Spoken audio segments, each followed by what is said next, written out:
Welcome to the program. Now, political leadership from West Pokot County have said that hate-mongers must face the full force of the law without favors or special treatment. They said that the integrity of the political class in this country should be rechecked to ensure that such politicians who have a bad reputation and engage in hate speech are not given any chance. As a country, natoa wito kwa viongozi wote, my MCAs, MPs, senators, kwamba tujihadhari na kuongea mambo ambayo inagawanya nchi, sababu itatupeleka katika mwaka wa nyuma hiyo 2008-2007 post-election violence. Hatutaki kwenda huko. Hii ni nchi ambaye tumeijenga kwa muda mrefu, na tukijaribu kuangalia hali ya uchumi wetu sasa hii iko inakuwa na iko mkono yetu, tunaweza kuikuza ama tunaweza kuiharibu, na mimi naona tuko tunaelekea kuharibu sababu ya maongeo mbaya. Na hii kama viongozi hii inatuinform kwamba we need to come with a vetting process ya kuhakikisha kwamba wale wana historia mbaya ya kuongea, ya kugawanya nchi, wasipewe nafasi ya kuomba nafasi yoyote ya uongozi. Now, still on matters hate speech, political leaders are now coming to terms with police action after their colleagues were arrested and put behind bars as a result of hate speech. Kilifi Governor Amason Kingi has commended the police for cracking down on hate mongers. He, however, warned them against being used by politicians to settle scores.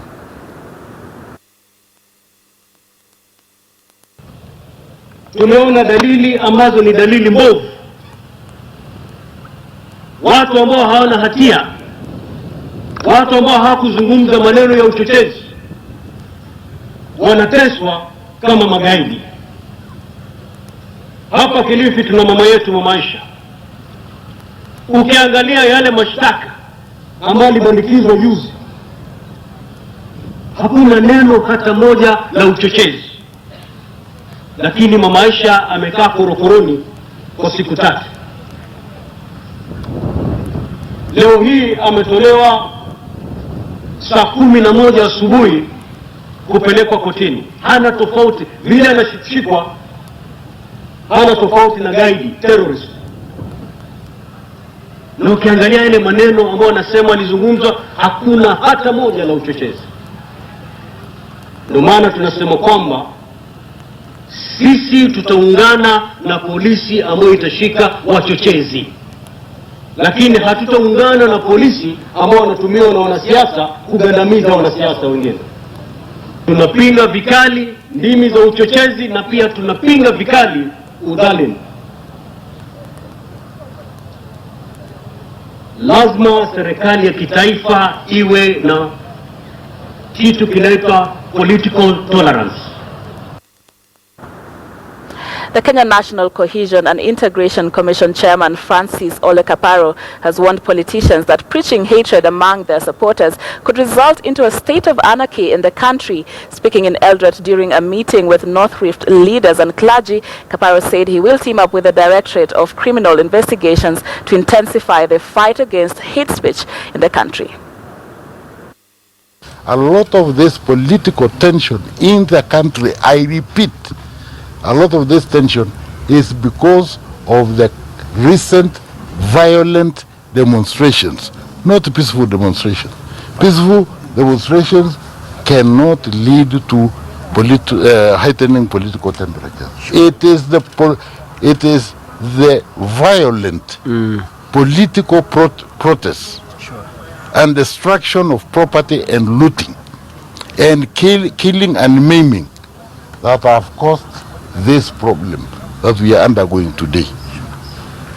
And whoever says that it shouldn't be stopped, the killing and maiming of innocent people, the looting of businesses of innocent Kenyans, the stoning of peaceful Kenyans driving along the highways and stopping them from going around their businesses, if you think that is not wrong, then you require some medical attention. And we want to assure the Kenyans that North Rift part of Kenya will not go into violence. Come elections, no election, we want to uphold peace, both at the pastoral level, in the clan and in the communities, and again at the even during the time of election. That is what to do. Thirdly, we have sent a very strong message to our friends from CORD.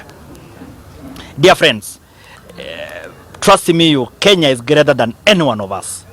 We cannot, even for a single minute, continue mocking God in the name of prayers.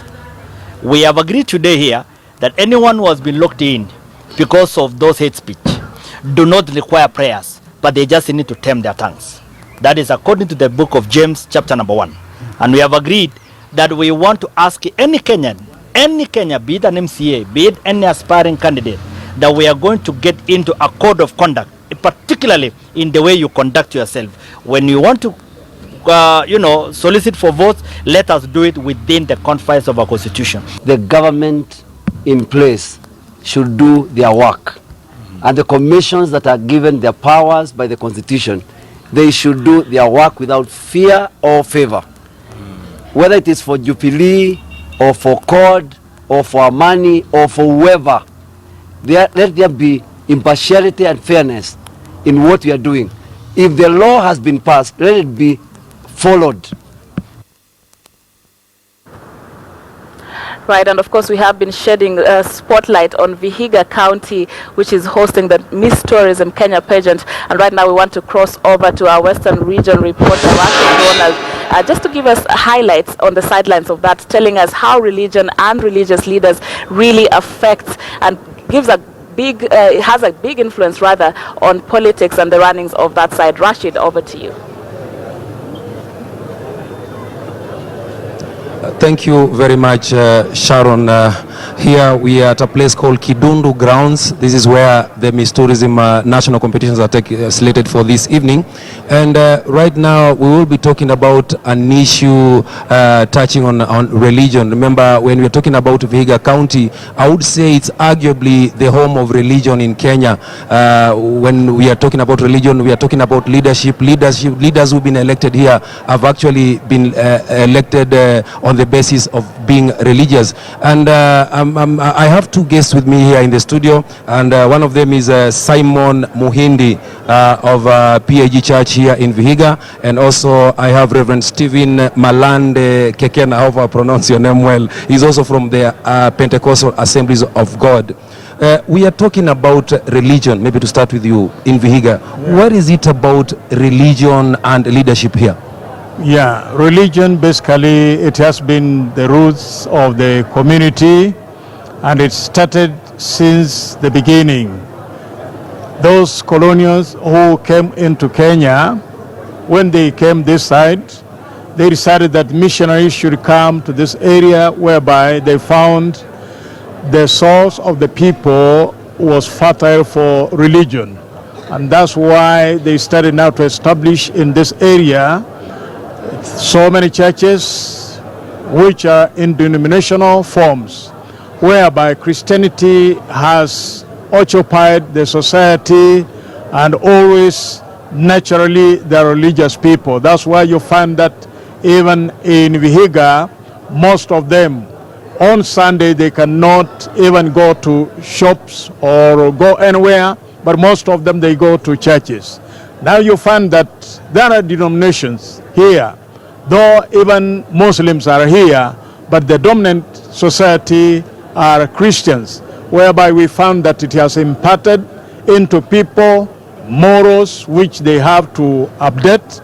Also, even leaders are here who are now showing themselves. Wherever you see them, you see how they've been molded by the church system, whereby religion is powerful. However, we are looking forward to see the benefits of this religion within the area, whereby we are coming up with the religion itself to prove even to Kenyans and even the part of the world.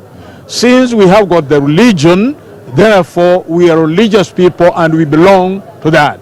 Okay, Reverend Stephen Malande, we probably take us through some of the past leaders. who have come out from the background of being religious, because in Vihiga you must have come from a certain religious background, a strong religious background, for you to be elected even in parliament in the past. Take us through some of the people. We have prominent people who have come out of religion, coming to lead in various aspects of our lives. From this area, we have like Otiende, the first Minister of Education at the Independence. He came from the Quaker Friends Church.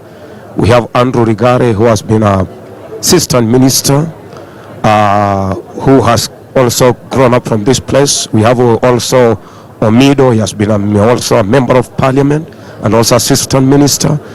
We have even presently our governor, Reverend Moses Yakaranga, who is doing very good, coming out of the Pentecostal Assemblies of God. Thank you very much, Sharon. Canary also is one of them. Yeah, thank you so much. Thank you so much. Thank you so much. Sharon, you've heard, I said we are in Vihiga, and Vihiga is a cradle when you're talking about religion. You've heard all the leaders who've been elected to parliament, within or without parliament. You must be a strong religious man or woman actually to be able to secure a seat here in Vihiga. Vihiga has a history. Most of the churches started here after the missionaries came here. They left a lot of legacy when talking about matters religion. Back to you in the studio.